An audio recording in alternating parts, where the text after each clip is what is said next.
দর্শক, ভিডিওর শুরুতেই আপনাদের আজকের মূল আলোচনার একটা পরিষ্কার ধারণা দিয়ে রাখি। আজকে আমরা মূলত তিনটি বড় এবং চমকে দেওয়ার মতো জিওপলিটিক্যাল ডেভেলপমেন্ট নিয়ে কথা বলবো। প্রথমত, মাত্র 40 দিনের একটি যুদ্ধ কিভাবে আমেরিকার মতো সুপার পাওয়ারের শুধু অহংকারই ভাঙেনি, বরং তাদের অর্থনীতিকে একেবারে খাদের কিনারায় এনে দাঁড় করিয়েছে, এবং পেন্টাগন কিভাবে এই বিশাল ক্ষতির হিসাব দুনিয়ার কাছে লুকাচ্ছে তা নিয়ে আমরা আলোচনা করব।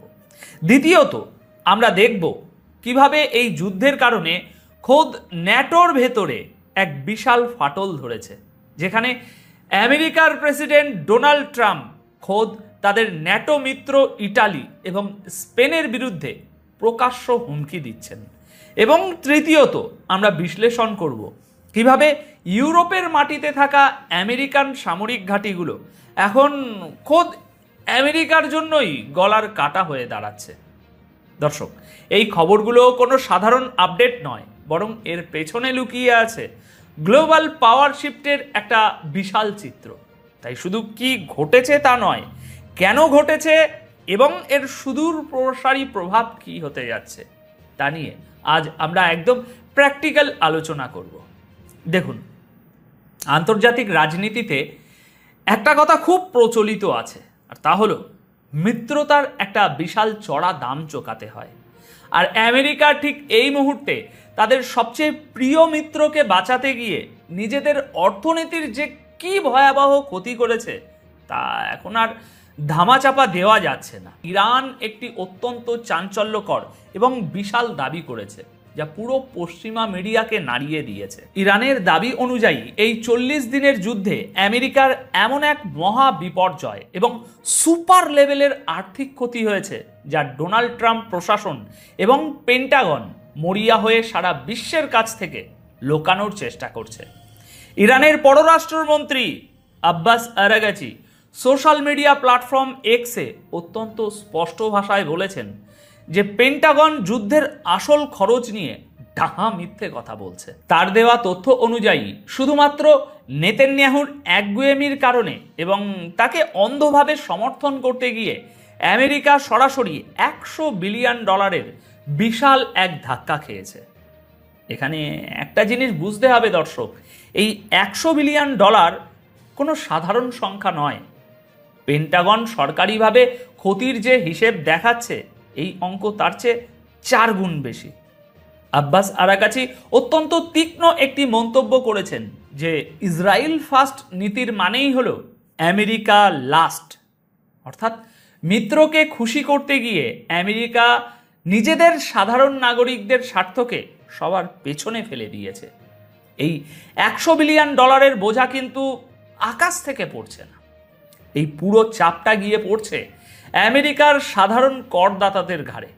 হিসাব করে দেখা গেছে এই যুদ্ধের কারণে আমেরিকার প্রতিটি পরিবারকে প্রতি মাসে গড়ে $500 একটি অতিরিক্ত বিল চোকাতে হচ্ছে, এবং মুদ্রাস্ফীতির কারণে এই অঙ্কটা অত্যন্ত দ্রুত গতিতে বেড়েই চলেছে। দেখুন, আসল ব্যাপারটা হলো ক্ষতির এই বিশাল অঙ্কটা শুধু ইরানের একক কোনো দাবি নয়, খোদ আমেরিকার ভিতরেই এখন এই নিয়ে প্রবল সন্দেহ এবং বিতর্ক শুরু হয়েছে। স্বয়ং আমেরিকান নিউজ চ্যানেল CNN একটি রিপোর্টে পেন্টাগনের দেওয়া $25 বিলিয়ন ক্ষতির যে দাবি, সেই দাবির উপর সরাসরি প্রশ্ন তুলছে। CNN তাদের বিশ্লেষণে দেখিয়েছে যে পেন্টাগন অত্যন্ত সুকৌশলে তাদের সরকারি হিসাবে শুধুমাত্র সামরিক হার্ডওয়্যার বা যুদ্ধ বিমান ধ্বংসের মতো নির্দিষ্ট কিছু ক্ষতির উল্লেখ করেছে, কিন্তু ইরান তাদের জবাবি হামলায় আমেরিকার যেসব সামরিক ঘাঁটিগুলোতে ভয়াবহ আঘাত এনেছে এবং সেখানে যে বিপুল পরিমাণ কাঠামোগত ক্ষতি হয়েছে, পেন্টাগন সেই হিসেবটা সম্পূর্ণ গায়েব করে দিয়েছে। এখন আপনি যদি একটু গভীরভাবে চিন্তা করেন তাহলে বুঝতে পারবেন যে একটি সামরিক ঘাঁটির মেরামত এবং সেখানে থাকা ধ্বংস হয়ে যাওয়া অত্যাধুনিক অস্ত্রশস্ত্রের ঘাটতি পূরণ করার খরচ যদি মূল হিসাবের সাথে যোগ করা হয়, তবে এই ক্ষতির পরিমাণ অনায়াসেই $50 বিলিয়ন ছাড়িয়ে যায়। আর হার্ভার্ড ইউনিভার্সিটির মতো পশ্চিমা থিঙ্ক ট্যাঙ্ক এবং বিশেষজ্ঞদের দেওয়া হিসেব তো এর চেয়েও অনেক বেশি ভয়ঙ্কর। তাদের বিশ্লেষণ অনুযায়ী ইরানের বিরুদ্ধে এই সংঘাতে জড়ালে দীর্ঘমেয়াদে আমেরিকার প্রায় 1 ট্রিলিয়ন বা 1 লক্ষ কোটি ডলারের বিশাল অঙ্কের খেসারত দিতে হতে পারে। হাওয়ার্ডের রিপোর্টে পরিষ্কার বলছে, এই 40 দিনের যুদ্ধে আমেরিকার প্রতিদিন গড়ে প্রায় $2 বিলিয়ন করে খরচ হয়েছে। এই খরচের মধ্যে শুধু যে মিসাইল বা বোমার দাম ধরা হয়েছে তা নয়, বরং ধ্বংস হয়ে যাওয়া সৈন্য ঘাঁটিগুলো নূতন করে তৈরি করা, শূন্য হয়ে যাওয়া অস্ত্রের মজুদ পুনরায় পূর্ণ করা এবং যুদ্ধে সরাসরি জড়িত 55,000 আমেরিকান সৈন্যের মেডিকেল এবং লজিস্টিক সাপোর্ট দেওয়ার বিশাল খরচও এতে অন্তর্ভুক্ত। আর এই ভয়াবহ পরিস্থিতির কারণেই ডোনাল্ড ট্রাম্পের কট্টর সমালোচক এবং আমেরিকার সেনেটর বার্নি স্যান্ডার্স অত্যন্ত কড়া ভাষায় ক্ষোভ প্রকাশ করেছেন। তিনি একদম বাস্তবসম্মত একটি পয়েন্ট তুলে ধরেছেন যে ইরাক এবং আফগানিস্তানের মতো আবারও একটি ব্যর্থ যুদ্ধের নামে এখন ইরানের সাথে সংঘাতের অজুহাতে বিলিয়ন বিলিয়ন ডলার একেবারে জলের মতো ভাসিয়ে দেওয়া হচ্ছে। অথচ খোদ আমেরিকার সাধারণ মানুষের শিক্ষা, চিকিৎসা এবং বাসস্থানের মতো মৌলিক প্রয়োজন মেটানোর জন্য তাদের সরকারের কাছে কোনো টাকা নেই বা কমতি হয়ে গেছে।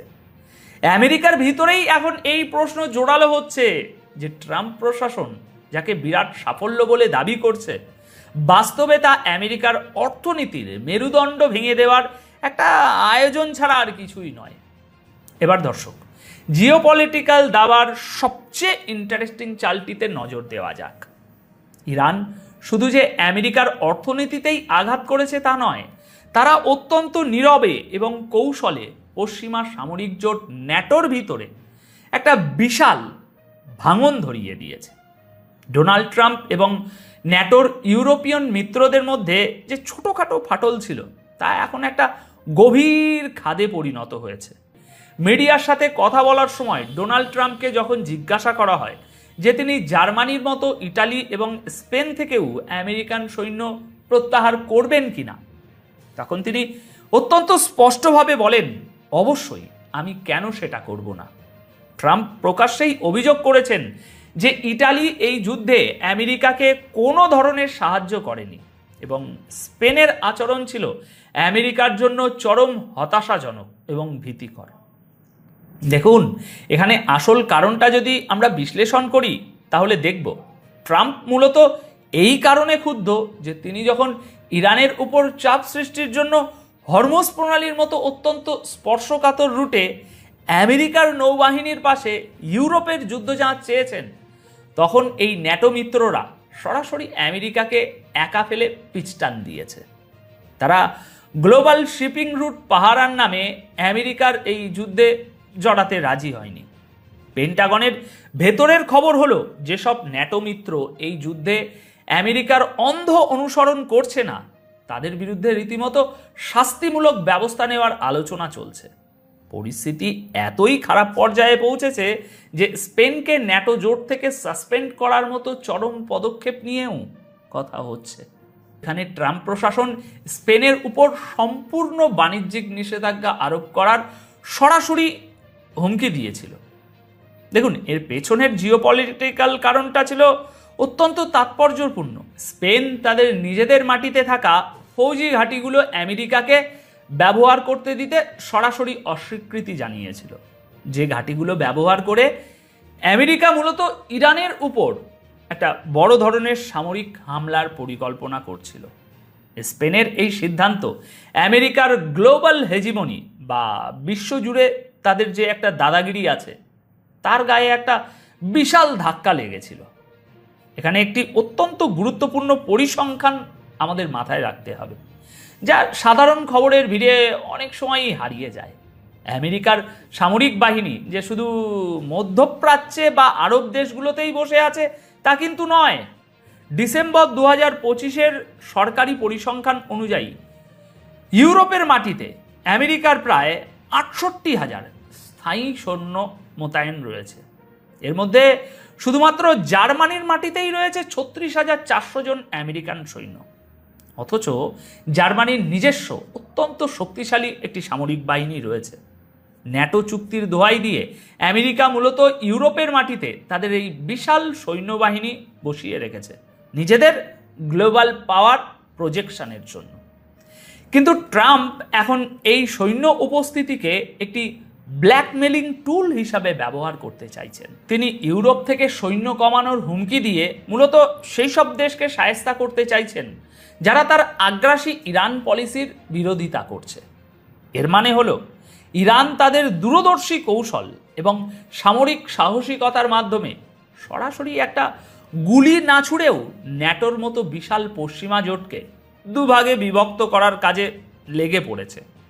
ইউরোপের প্রধান দেশগুলো এখন খুব ভালো করেই বুঝতে পারছে যে আমেরিকার হয়ে এই যুদ্ধে জড়ালে মিসাইল হামলা এবং অর্থনৈতিক ধ্বংসযজ্ঞের যে ভয়াবহ পরিণতি হবে তার দায়ভার আমেরিকা নেবে না, সেটা তাদের নিজেদেরই পোহাতে হবে। তাই তারা নিজেদের জাতীয় স্বার্থ এবং নিরাপত্তাকে আমেরিকার স্বার্থের চেয়ে বেশি গুরুত্ব দিচ্ছে।